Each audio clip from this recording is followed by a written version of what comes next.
Hello, Minglava. Welcome back from ClickTalk Engineering Open Lecture Series. My name is Damien Taik.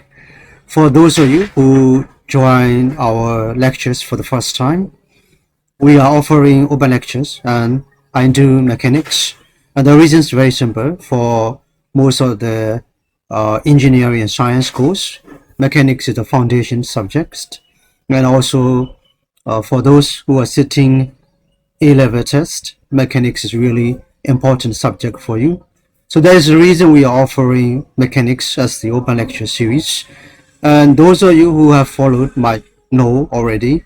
So we have covered a lot of topics, including the practical measurements demonstration. And in these lectures, we will have projectile motion. So basically, we are doing two things. First, the theory of projectile motion, and second, we will have one example from the textbook that we are using. Right now, before we start, I just would like to tell you the way that we will study the problems in the textbook.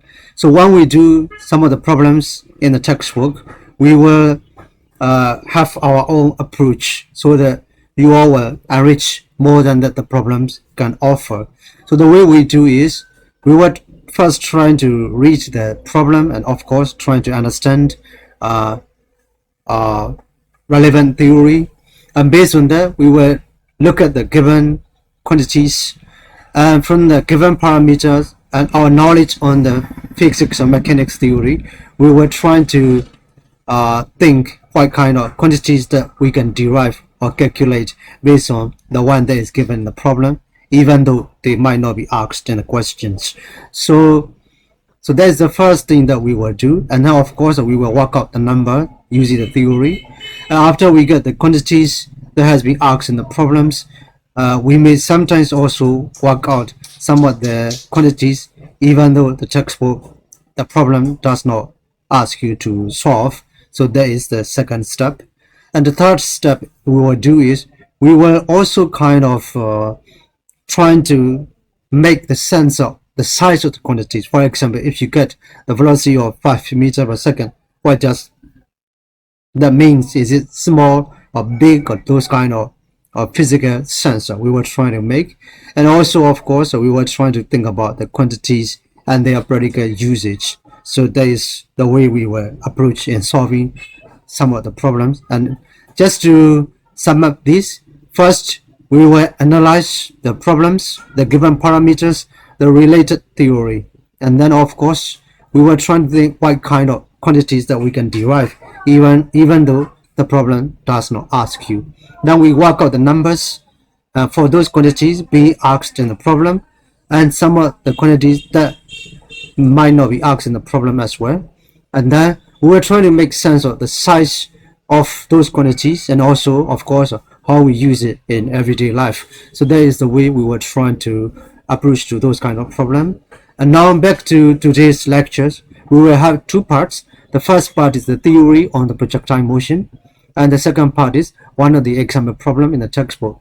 And if you have followed our lectures, we have already done enough foundations for the projectile motion that we are going to kind of use it in projectile theory here. So let's look at the projectile motion theory now.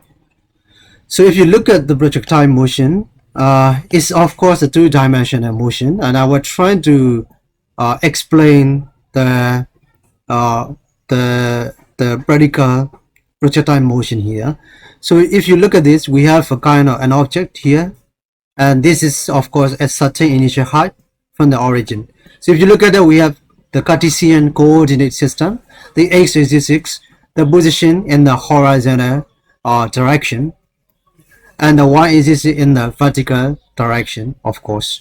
Right, so x and y are just the two positions, but in the two-dimensional coordinate system. So this means your object is moving in two-dimensional plane.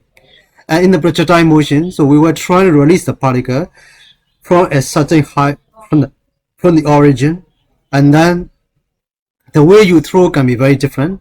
If you throw just vertically, there is no horizontal movement. So you just throw your object vertically upwards. Then of course this is very simple, vertically throw upwards, and now of course vertically free falling. So that the theory you have learned it already. And sometimes you may throw just horizontally. So this means you just throw your object just horizontally and no vertical component. And most of the time, generally, you will just throw your object at some direction from the horizon, right? So this means you will not necessarily throw vertically or horizontally, but it's a kind of combination of vertical and horizontal. So if you want to throw this, you just aim some angle orientation from the horizontal axis and you just throw away. So in this case, you can see here your object is just thrown with initial velocity u. So if you look at capital U direction, it's just angle alpha away from the horizon. So this means it's two-dimensional motion. The object will just move both in x and y direction. So this is the way we trying to understand the projectile motion. So projectile motion is an object being thrown in two-dimensional plane. And another point that you should notice is when you have the projectile motion, there will be no direction in the third dimension. So this means the object does not move in the z direction, so it will just move along the plane that you see here, formed by the x and y axis. And of course there will be no movement perpendicular to the surface that you are seeing, right? So this is the projectile motion. So that is the reason the projectile motion is just two-dimensional in plane motion. There will be no out of plane motion, right? And now another thing is the model assumption. That is really important. So if you look at the projectile motion, you release the object with certain initial velocity u. Of course, in order to release that, for example, if you play a basketball, when you throw a ball, your hands will just apply some force on the ball and then you throw it. But after you throw it, your hand does not touch the ball anymore. The ball will just fly or projectile in the air very freely. So this means after initial release, there will be no other forces on the projectile be applied. The only force is, of course, the force of the gravity, the weight. So in the projectile motion, I will repeat myself. After initial release, there will be no more touching, no more external force on the object. The only force is the force of the gravity. And of course, this means you're trying to neglect the air resistance. So if you look at the model assumptions for the projectile motion, the first assumption is no air resistance. So that is really important, because if air resistance is there, it will not be just free motion. It will be influenced by the, of course, the drag by the air. And of course, this assumption is not valid when you have a very large object or when it is too windy outside, right? But for now, the first assumption is no air resistance, and the second assumption is no rotation of the particle. So that's really important, because if your particle rotates, it's about its own axis, and there will be different velocity and acceleration at different points on the object. But for the projectile motion, rotation of the particle is neglected, or when it is small, or the object will not rotate itself. And of course, some of you might aware, when you throw a basketball, you cannot guarantee in fact the basketball will or will not rotate. But anyway, if the rotation is small enough, we were trying to neglect the rotation of the particle. Another way to try to understand this is, let's say if you compare the rotation of your basketball with the basketball court, then the size of the court is really big. So this means the coordinate frame that you analyze is quite big, but the rotation of the object is small compared to the coordinate frame. In that case, even though there is some rotation, we may try to neglect the rotation of the particle. So that's really important. And of course, those of you who have followed my lecture know already, if there's no resistance, the effect of mass can be neglected. So those are the model assumptions in the projectile motion, and you have to be very aware of that, and you have to understand it properly, and if necessary, you have to be able to explain and comment on the basic assumption in the projectile motion, right? Now back to the motion. If you look at the, since it is two-dimensional motion, there will be x movement and y movement. So let's try to look at the movement of the motion in different direction. So let's start with in the x direction.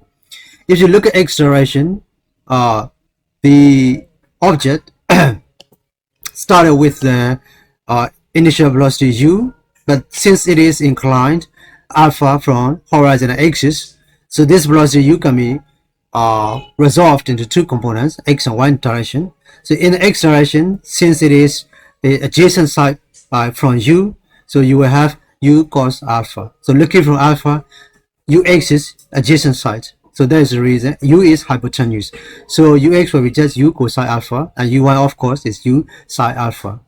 So if you look at in the x direction, initial velocity at time is equal to 0, it's just u cos alpha. And then you throw the object, and after you throw the object, the only force is the force of gravity. But of course, everybody here knows that the force of gravity is only in the one direction. So this means there's no force acting on the particle in the x direction after you release it. So this means your object is just free in the x direction. There's no force. And of course, this means the net force or resultant force is 0. And if you write in the equation form, the resultant force equal to 0. And now if you apply this to Newton's second law of motion just says F equals mass times acceleration. So since the net force is 0, acceleration will be just the net force divided by m. So 0 divided by m is just 0. So this means in the x direction motion, the acceleration is 0. And of course, this means the velocity will be uniform or constant. So the type of motion in the x direction is just steady speed or uniform velocity motion. The velocity will be constant. And of course, we have already discussed this many times. If you want to find the distance traveled for the constant or steady speed motion, distance traveled s is just v times t. And since the velocity is constant, your v will be just equals to initial velocity u, which is just u cos alpha. So if you look at the motion and the relevant equations in the x direction is really straightforward.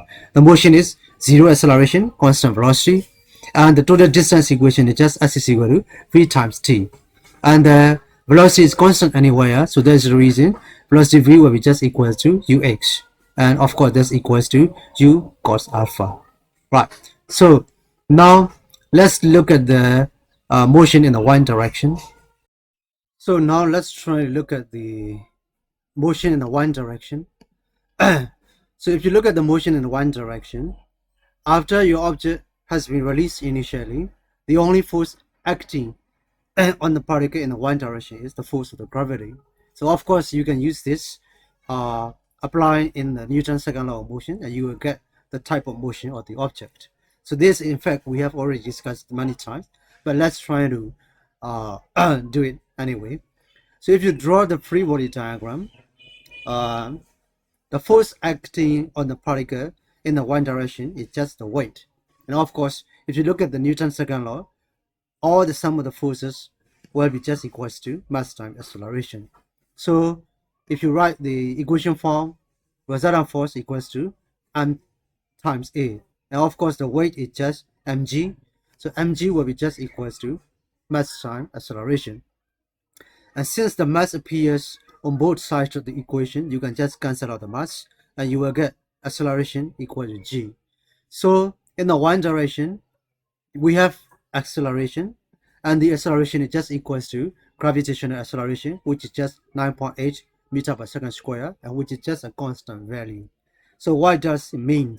It means that in one direction, the motion is constant acceleration, and the constant acceleration is just equals to the gravitational acceleration. So we can easily conclude the type of motion in one direction is constant acceleration. So of course, for constant acceleration, we have already derived 5 equations to use in constant acceleration in our previous videos. So those of you who would like to know the detailed derivation of those kind of equations, please watch our previous videos in the mechanics playlist. Right. So now for the time being, we will just recall those equations. So the first equation is the velocity at time t can be found by initial velocity u plus at. So for the projectile motion, initial velocity can be found by u is equal to capital U psi alpha. So capital U is the magnitude of the velocity at the initial time. Alpha is just the angle between u and the horizontal axis. So, and since uy is on the opposite side of alpha, so you will just have uy is equal to u sine alpha.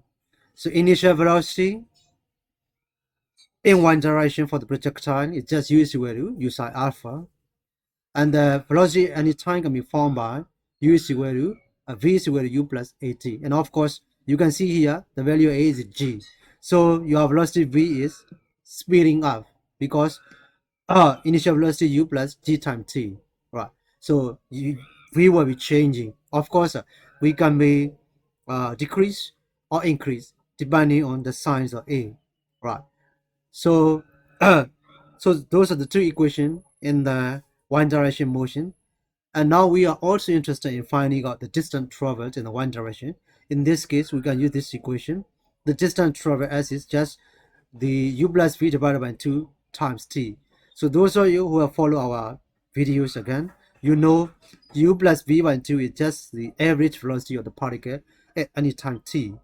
So if you want to find the distance traveled in the one direction, you just multiply the average velocity with the time t, right? And of course, this equation can be used when you don't know acceleration, but in projectile motion, since we know the acceleration, which is just equals to g, this equation is in fact seldom used. Another equation to find the distance traveled is just ut plus half at squared. So in that equation, you just need to know acceleration time and initial velocity. You don't have to know the final velocity. So if you want to work out the value s without knowing the final velocity, you can use this equation. And we also have another equation, v squared is equal to u squared plus 2as.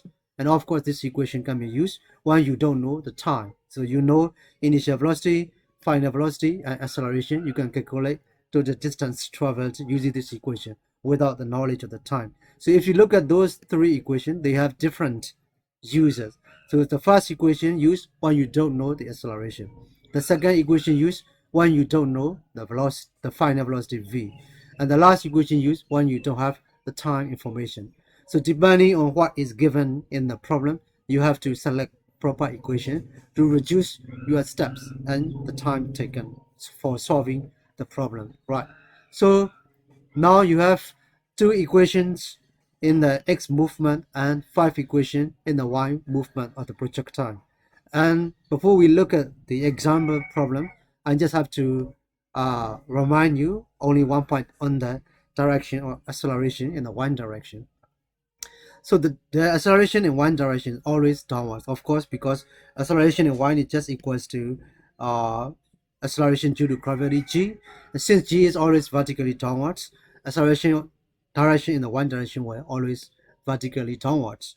But the sign of this acceleration will be depends on the direction of motion and which direction you take as positive. So for example, let's say uh, after the initial release up to the maximum height, the object is in fact going up.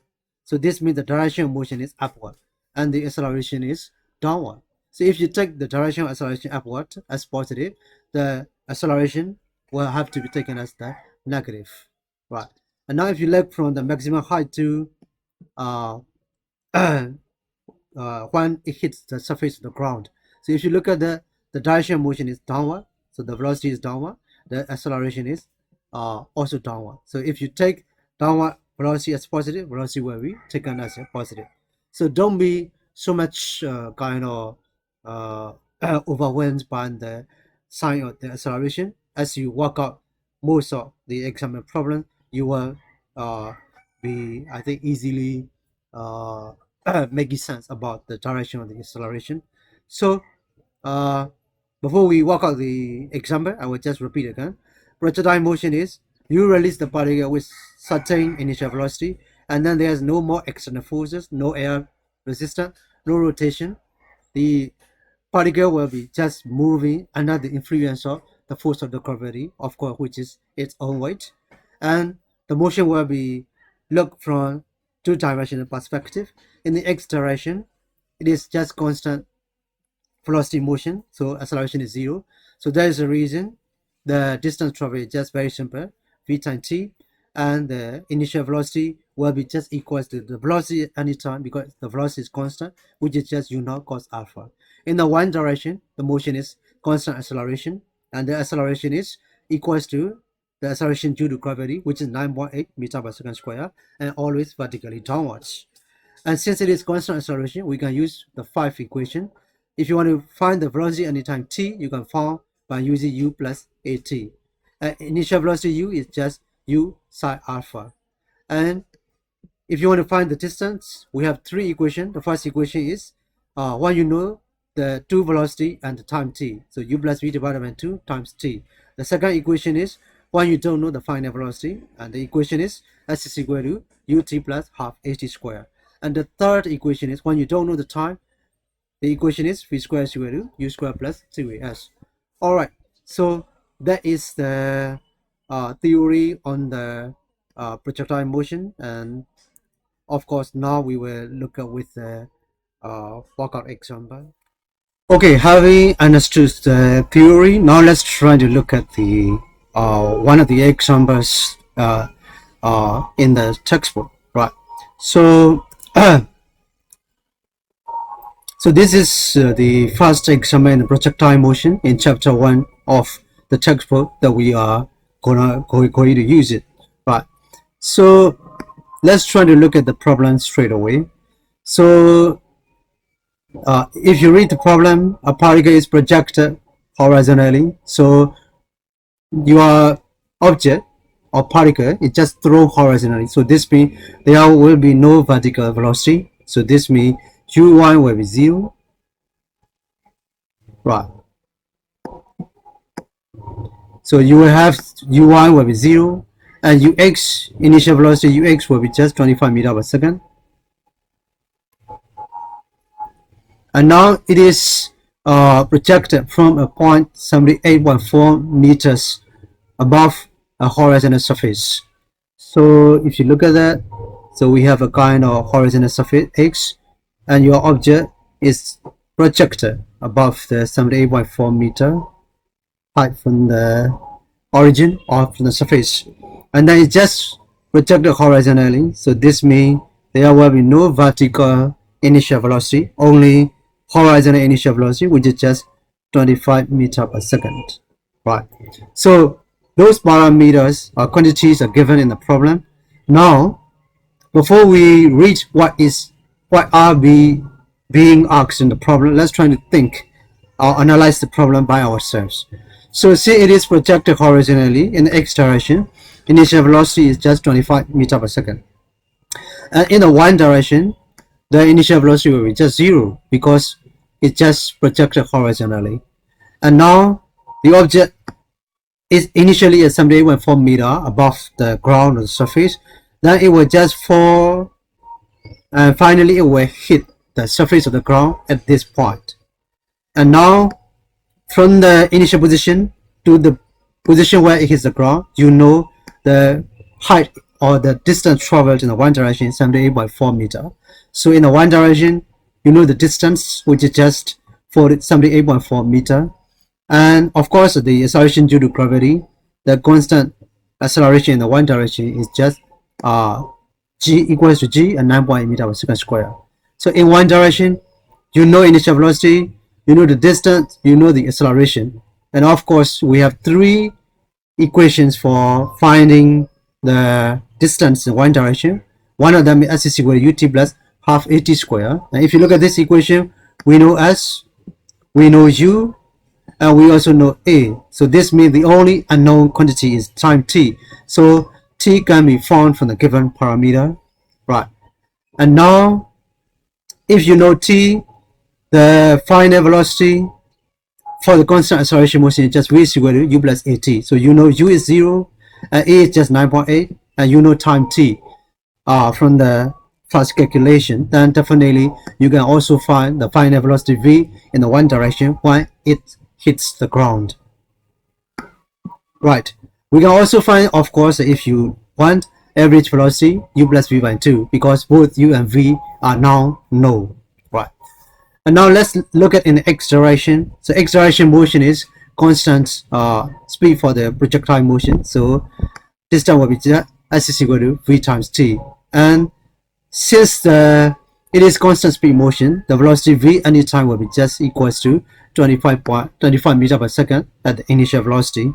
So the time t is found from the y side, so you can find the distance s is equal to v times t from the distance equation from the x direction. So that is our own analysis of the problem. And now, of course, let's try to read what is being asked in the problem. So in A, you are asked to find the time taken by the particle to reach the surface. And of course, we have already brainstormed the strategy to get this. And this can be found by the distance equation in the y direction.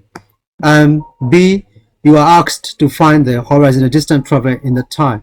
Now, if you get the time t from the y direction, and the distance in x direction will be just v times t because it's constant speed motion, and we have already looked at that strategy already. So that is the way. And of course, now you notice the problem asks you only two quantities, but we can in fact find more quantity like the final velocity in the y direction and the average velocity in the y direction as well. So that's exactly what I told you at the beginning of this lecture. We will first analyze the problem, and we were trying to think what kind of parameters or quantities that we can find based on our own theoretical knowledge. And then the last step is, of course, working out and then trying to make sense of those kinds of numbers, right? So now let's try to look at the calculation.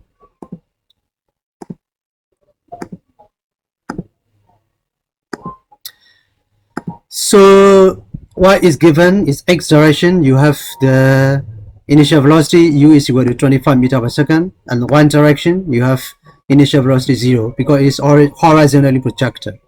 And in the y direction, the time taken is just equals to the height from the initial position to the surface, which is just 78.4 meter. And you are asked to find A, the time to reach the surface, B, the distance traveled in the x direction.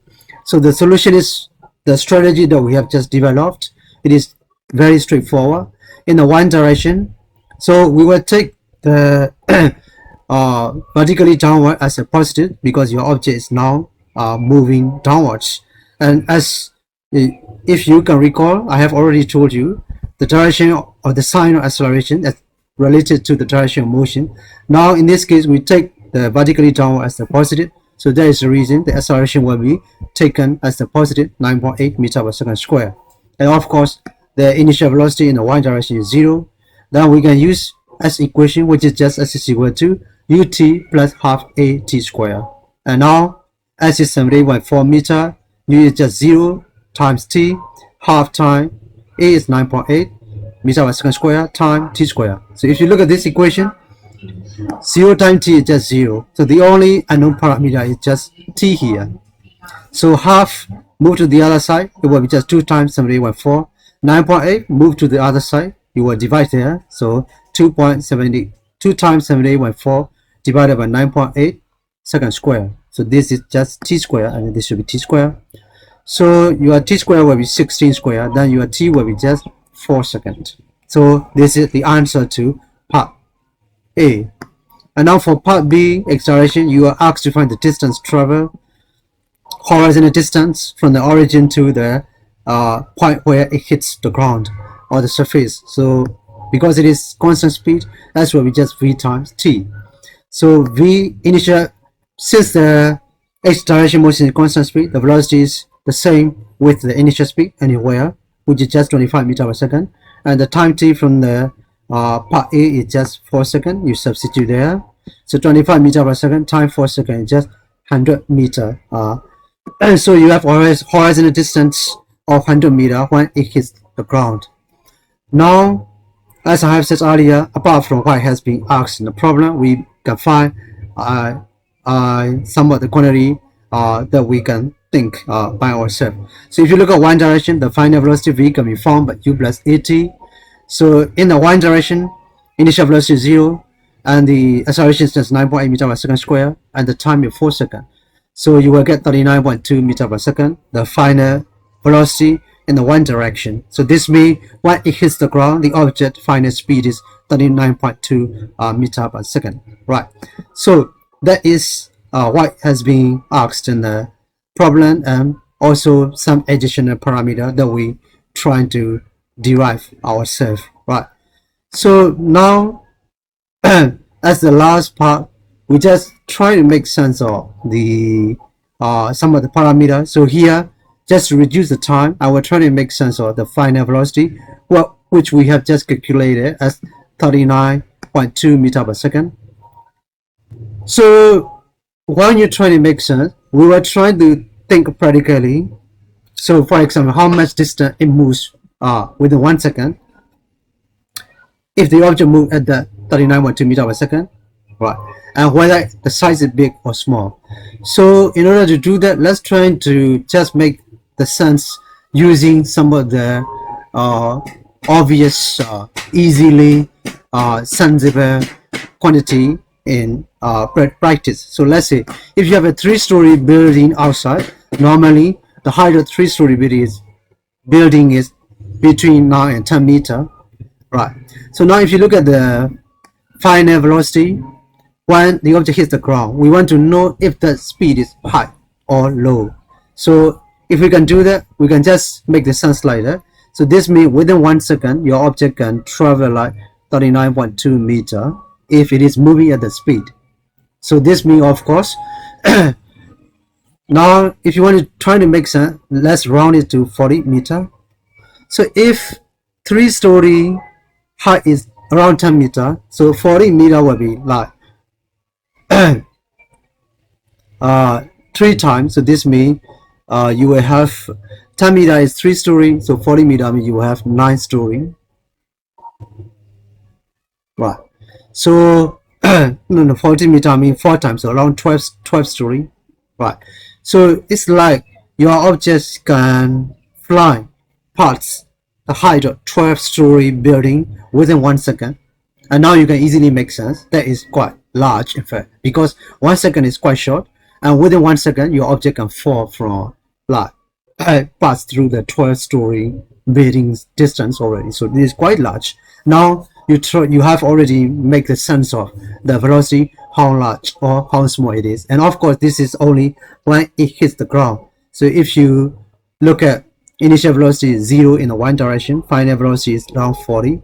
So if you take the average, your object is traveling like 20 meter per second along the way. So the average velocity of your object is 20 meter per second. So this means average distance that the object can travel within 1 second is around 6 story, because 10 meter is 3 story. So 20 meter will be 6 story. So your object is traveling average distance equals to the height of 6-story building within 1 second. So that is the way we try to make the sense. And now you have already the sense of the final speed, which is around 40, and the size of the average piece, which is 20 meter per second. And your object in fact is quite moving very fast, like within 1 second the average is 6-story building height equivalent distance, and so that is really quite hard, right? So now I hope you have seen the theory for the projectile motion both in x and y direction, and also one of the workout example with our own analysis and make it a practical sense. And of course, for you not only able to solve the problem just to get the high marks, but also having the sense of the quantity, whether they are small, big, so whether the size are big or small, and how you link it to practice is really important. So slowly you try to get at those kind of practical thinking skills, which is at the end the most important skill when you reach out in industry and start working as an engineer or science person there. So I think with that we will just stop here. I hope you really have some benefits watching our videos, and of course we will do more problems in the projectile motion in the next video. So stay tuned and do subscribe to our channel, and we wish to see you in the next video. So bye bye.